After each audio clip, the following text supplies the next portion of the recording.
September 1940, Tokyo. Behind the closed doors of the Prime Minister's residence, the air was thick with smoke and tension. Admiral Isoroku Yamamoto extinguished another cigarette, his third that evening, before facing the question no one wished to ask.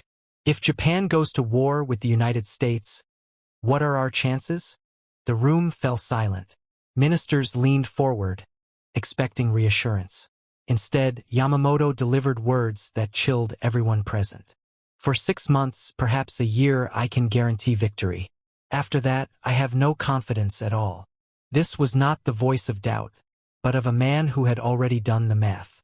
Yamamoto had seen the truth others refused to admit. Japan could not outlast America. He knew this because he had walked through its factories, counted its oil derricks, and studied its assembly lines. While others clung to illusions of spirit over steel, Yamamoto had seen the future forged in iron and powered by oil. Born in 1884 as the son of a poor schoolteacher, Yamamoto grew up in hardship, his family surviving on barley and sweet potatoes. Later, after losing 2 fingers in battle against Russia, he rose through the ranks of the Navy. Unlike his peers, Yamamoto was shaped not by Japan's past victories, but by his first-hand encounters with America's industrial might. In 1919, he was sent to Harvard. Officially, he was there to study English. In reality, America itself became his classroom. He traveled by train, on foot, even by hitchhiking, observing oil refineries in Texas, steel mills in Pennsylvania, and the miracle of mass production in Detroit. He saw Ford's assembly line produce a new car every 45 seconds, faster than Japan could produce rifles. He calculated that one American factory consumed more steel in a week than Japan produced in a month.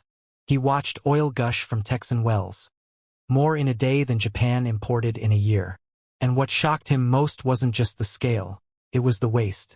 Americans burned off natural gas as if it were worthless, while Japan scraped for every drop of fuel. In those moments, Yamamoto understood. America's strength wasn't its navy or its armies. It was its limitless capacity to build, rebuild, and supply. A nation of abundance, where war could be fought not just with soldiers, but with machines rolling off endless assembly lines. So when he warned his government in 1940, Yamamoto wasn't guessing, he was remembering. He knew Japan's war would burn bright, but only briefly, before the weight of American industry crushed it. The empire had already lost. The countdown had simply not begun. January 1926, Washington, D.C. Admiral Isoroku Yamamoto returned to America. Not as a student this time, but as Japan's official naval attaché. With the rank of captain, diplomatic freedom, and a generous budget, he now had the means to confirm the fears he had carried since Harvard. America's power was growing beyond measure. Automobiles rolled out by the millions, over 4 million a year. Steel output towered at 48 million tons. Oil production was nearing 800 million barrels. The numbers weren't just rising. They were accelerating like a runaway train. Yamamoto set a personal routine. Weekdays in Washington meant conferences, formal dinners, and the careful dance of diplomacy. Weekends were reserved for fieldwork. He traveled across the country, not as a tourist, but as a quiet observer of America's vast industrial engine. In Pennsylvania, he walked the halls of Bethlehem Steel. Here, armor plate for battleships was forged in furnaces so powerful they produced in hours what Japanese foundries needed weeks to accomplish. The plant alone consumed more electricity than entire Japanese cities. In Alabama, he followed the endless flow of trains hauling coal, iron ore, and limestone, feeding steel mills in a perfectly synchronized rhythm. America's supply chains were not just efficient, they were alive, pulsing like arteries across the continent. Yamamoto also gained intelligence at the card table. His Friday night poker games in Washington became famous among diplomats and naval officers alike. Whiskey, cigarettes, and banter masked the deeper purpose, probing the minds of America's military elite.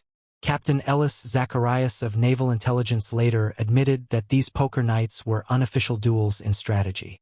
Yamamoto never forgot a card played, calculated odds instantly, and read his opponents with uncanny precision. Petroleum was no different. At Standard Oil's Bayway refinery in New Jersey, Yamamoto watched as 100,000 barrels were refined daily, turned into fuel, lubricants, and chemicals.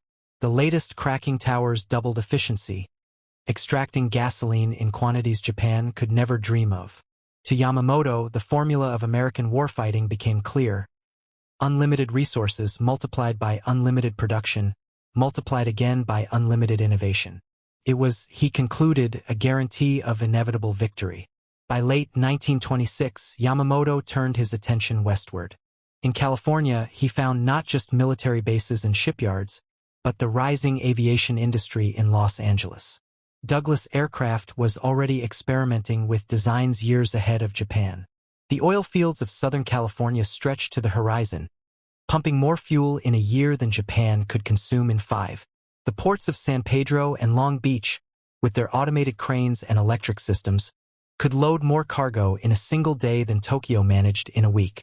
By the time Yamamoto sailed back to Japan in 1928, his conclusions were no longer questions but certainties. America was not just a rival, it was an industrial giant, a nation that could afford mistakes, rebuild losses, and still overwhelm any adversary. Japan, by comparison, was gambling with borrowed time. But what he was really studying was American psychology. Americans, he saw, were gamblers. They played aggressively, took risks, and shrugged off losses because they could afford to. They had more chips on the table.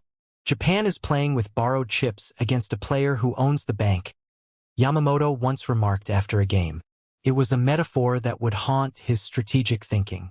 While many Japanese officers remained obsessed with battleships, Yamamoto's eyes turned skyward. In Cleveland, he visited the Glen L. Martin Company, where aircraft were assembled like automobiles. Unskilled workers, trained in weeks, built 6 planes a day. In Dayton, Ohio, he toured America's aviation research centers, wind tunnels, engine labs, entire facilities filled with engineers. America wasn't just experimenting with aircraft. It was preparing for an age where air power would decide wars. By contrast, Japan's annual aircraft production barely reached 200. The summer of 1926 brought Yamamoto to America's beating heart of industry, the River Rouge complex in Michigan, a city-sized factory stretching over 2,000 acres, where raw ore entered one side and finished cars rolled out the other. 100,000 workers labored there, powered by a private electrical plant larger than all Japanese naval bases combined. Yamamoto had studied the statistics back in Tokyo, but standing in the shadow of blast furnaces and endless assembly lines was something else entirely. He wrote bitterly to a friend, "It is like being asked to operate on a patient determined to kill himself. I may delay the agony, but I cannot stop the death." When Japan debated joining Germany and Italy in the Tripartite Pact of 1940, Yamamoto again warned, it would mean war with the United States. To Prime Minister Kono, he was blunt. "If we fight America, I can give you 1 year. After that, nothing." But Japan marched forward. By 1941, Yamamoto faced the impossible. He began planning an attack on Pearl Harbor, the very man who knew the war was unwinnable, now designing the strike that would start it. His reasoning came directly from his time in America. America's weakness was not material but psychological. Secure in their fortress continent, Americans did not expect attack. A sudden blow might shock them into negotiation before their industry could fully awaken.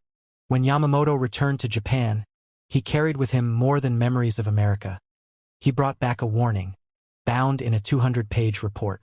His conclusions should have ended all dreams of war. The numbers spoke with brutal clarity. America outproduced Japan in every critical category by 10, 20, sometimes 100 times over. Oil? America pumped 100 times more than Japan consumed. Steel? 12 times greater. Automobiles? A river of machines proving that assembly lines could be turned overnight into engines of war. Aviation? Advancing so quickly that Japan could never catch up. The report was filed and forgotten. Admirals nodded at the sections on shipbuilding, but dismissed the industrial analysis as not a naval concern. The Army, obsessed with its war in China, cared even less. Yamamoto's insights were ignored. It was a desperate plan for a desperate nation. Yamamoto had no illusions. He believed the attack would succeed tactically and fail strategically. He had walked through the factories, calculated the oil reserves, and studied the assembly lines. America could be stunned, but not stopped. His warnings grew sharper as the war neared. To his staff, he spelled out the cold arithmetic.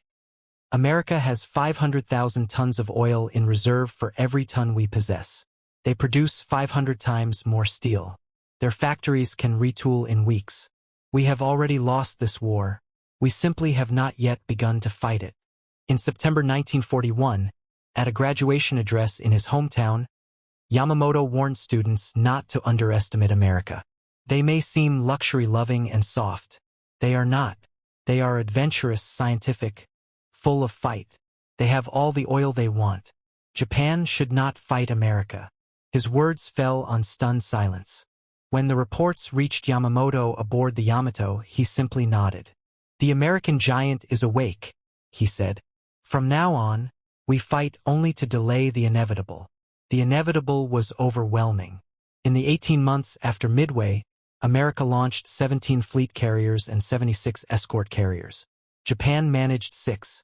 By 1943, U.S. factories were producing 1 aircraft every 5 minutes, 1 merchant ship every day, 1 aircraft carrier every month. The Willow Run plant alone, built in less than a year, was turning out a B-24 bomber every 63 minutes.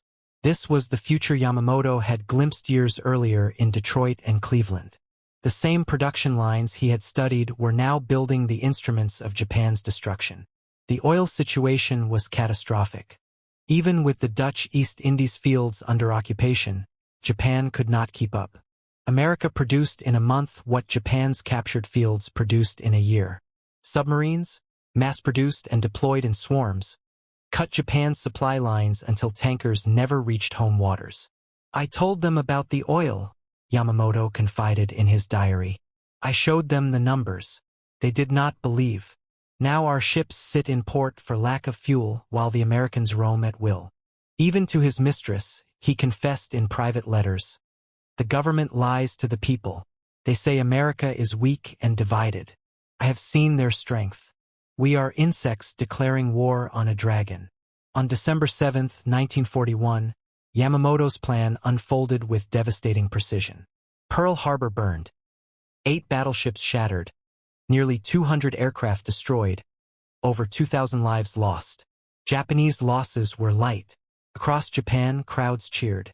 At last, they believed America had been humbled. But Yamamoto did not celebrate. Aboard his flagship, he received the reports in silence. When his officers poured sake in triumph, he retreated alone. He knew what they did not, that the oil tanks, the repair yards, and most of all the American carriers had survived. He knew the factories he had studied would soon roar to life. Later, when asked about the attack, Yamamoto's reply was not poetry, but precision.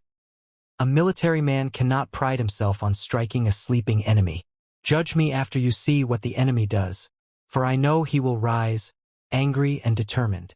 For 6 months, Japan ran wild, sweeping through the Pacific. Singapore fell.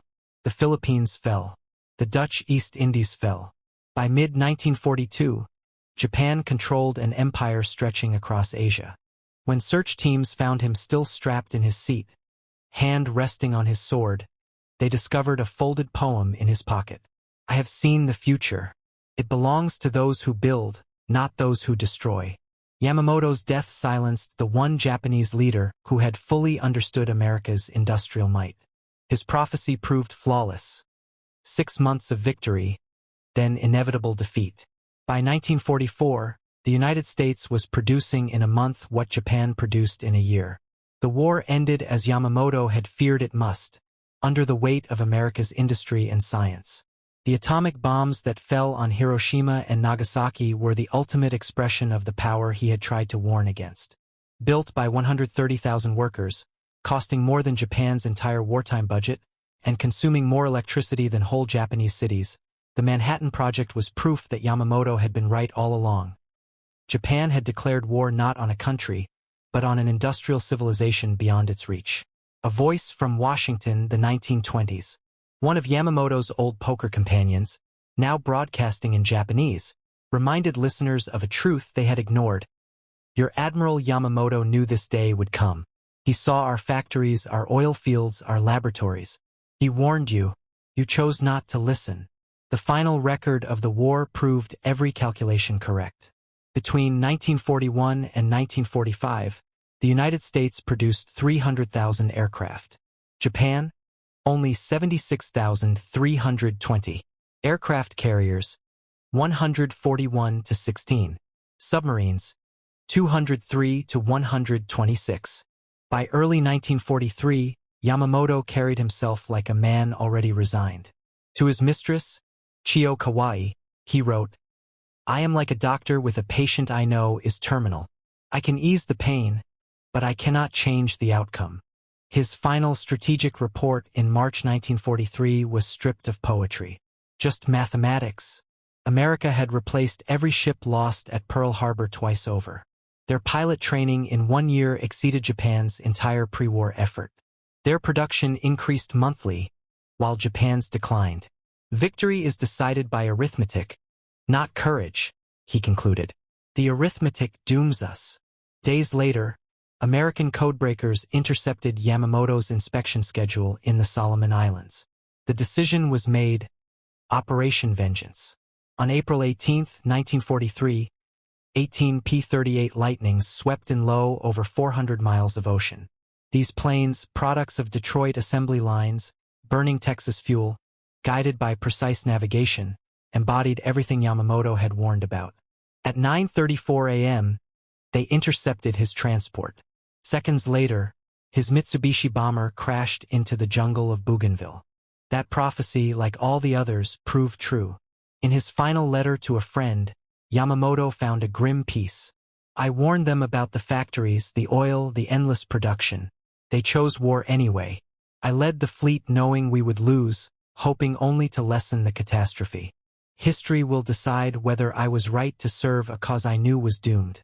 But I could not abandon my country, even when my country abandoned reason." He ended with a haiku.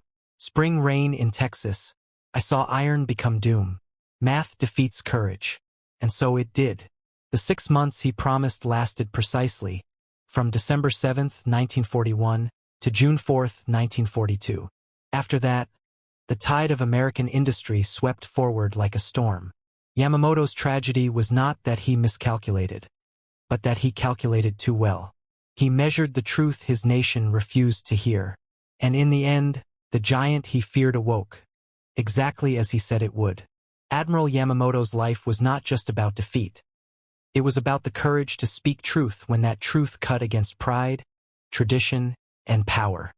He saw what others blinded themselves to, counted what others dismissed, and warned of what no one wished to hear. His tragedy was never miscalculation. It was the unbearable accuracy of his vision. In the end, his American years gave him the most bitter lesson of modern war. Steel, oil, and mathematics decide the fate of nations. He had run the numbers, studied the factories, and understood the truth. Japan would have 6 months of triumph, then be drowned beneath an industrial tide. The supreme irony of Yamamoto's story was that the man who best understood America's strength was ordered to lead the war against it. The admiral who knew Japan would lose had to design the attack that guaranteed that loss. The prophet who warned against awakening the giant was forced to strike the very blow that did exactly that. His Harvard classmates were stunned when they learned of his role in Pearl Harbor. One of his professors, Theodore McNally, said, "He knew better than anyone that Japan could not win. He saw our steel mills, our oil wells, our assembly lines. For him to plan Pearl Harbor must have been agony." But Yamamoto had no choice. In the rigid hierarchy of Imperial Japan, refusal meant disgrace and betrayal of duty. He could not stop the war, but perhaps, through early victories, he could shorten it and force negotiation. After the war, Japanese historians reviewed his warnings. Every prediction had come true. Admiral Somu Toyota admitted, "Yamamoto saw what we refused to see. He knew America's capacity. We dismissed him as defeatist. We believed spirit could overcome steel. He knew spirit could not overcome mathematics. He was right to the very day." The man who pleaded against war was ordered to ignite it. The admiral who foresaw defeat was condemned to lead it. And the strategist who warned of America's power was ultimately killed by that very power, struck down by the machinery he knew Japan could never match. History remembered him not as the architect of victory, but as its most tragic prophet, vindicated only in the ruins of his homeland. Admiral Isoroku Yamamoto had lived among Americans, had studied their strength, and above all had understood them. In the clash of nations, he discovered the cruel truth. In an age of total war, courage could win battles, but industry decided destiny. Even Prime Minister Hideki Tojo, who had pushed for war, confessed at his trial, "Admiral Yamamoto told us we could not win. We thought he was too westernized. We were wrong. He was simply telling the truth." Tragically, Yamamoto was more respected by his enemies than by his own government. Admiral Chester Nimitz later reflected, "Yamamoto was the only Japanese leader who truly understood American power. His death was necessary, but tragic." Ellis Zacharias, his old poker partner, called him a prophet without honor in his own country. Even American codebreakers who plotted his death felt regret. Captain Joseph Rockefort admitted, "We killed the one Japanese leader who might have shortened the war. He knew Japan had lost before the first shot was fired." In the 1970s, declassified papers revealed the extent of Yamamoto's studies. His estimates of America's wartime production capacity, aircraft, oil, steel, shipbuilding were accurate within a few percentage points. He had counted factory floors, measured output, traced supply chains. With only notebooks and slide rules, his forecasts outperformed many later computer models. Most chilling of all, in 1940 he predicted the very psychology of Pearl Harbor. A surprise attack would succeed tactically, but fail strategically. It would unite the Americans in rage. Their industrial power, fully mobilized, would be unstoppable. Worse, his years in America made him suspect. He drank coffee, not tea. He smoked Lucky Strikes. He read American journals. Whispered voices called him too Americanized, contaminated by foreign influence. Yet Yamamoto did not relent. Again and again, in lectures and essays, he repeated the same warning. Japan could not fight America in a long war. It was not simply a matter of numbers. America had built a system, a self-feeding machine of innovation, production, and adaptation. Japan, with its rigid society and limited resources, could not match it. By 1939, his warnings nearly cost him his life. Ultranationalist officers, the same men who assassinated politicians in Tokyo, now put Yamamoto on their list. To protect him, the Navy transferred him away from the capital, ironically into the one position that would seal his fate. On August 30th, 1939, Yamamoto became commander of the combined fleet. The man who most opposed war with America was now the man who would have to fight it. But Yamamoto took no joy. In his cabin, he tracked the true war, the American shipyards. Carrier after carrier, cruiser after cruiser, destroyers by the dozen. He knew the clock was ticking. Japan's victories were illusions. The storm he had predicted was about to break.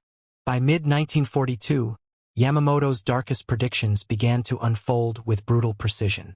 Even Japan's early victories could not disguise the imbalance. In just 6 months after Pearl Harbor, American shipyards launched more carriers, cruisers, and submarines than Japan could replace in years. Yamamoto knew the truth from the start. He had walked through those American factories himself, seen their assembly lines, calculated their oil reserves. "We are children who have stolen candy," he told his staff. "The adult is already preparing our punishment." That punishment came swiftly at Midway. On June 4, 1942, 4 of Japan's elite carriers, Akagi, Kaga, Soryu, and Hiryu, were destroyed in a single day. These weren't just ships. They were irreplaceable weapons with crews and pilots Japan could never rebuild fast enough. Merchant shipping. America launched nearly 34 million tons. Japan barely 4 million. These were not abstract numbers. They were the living proof of what Yamamoto had seen firsthand. An industrial giant that, once awakened, no island nation dependent on imports could ever hope to defeat.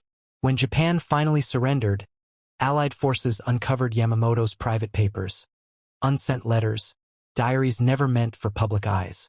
They revealed a man who had known from the start that the war was hopeless.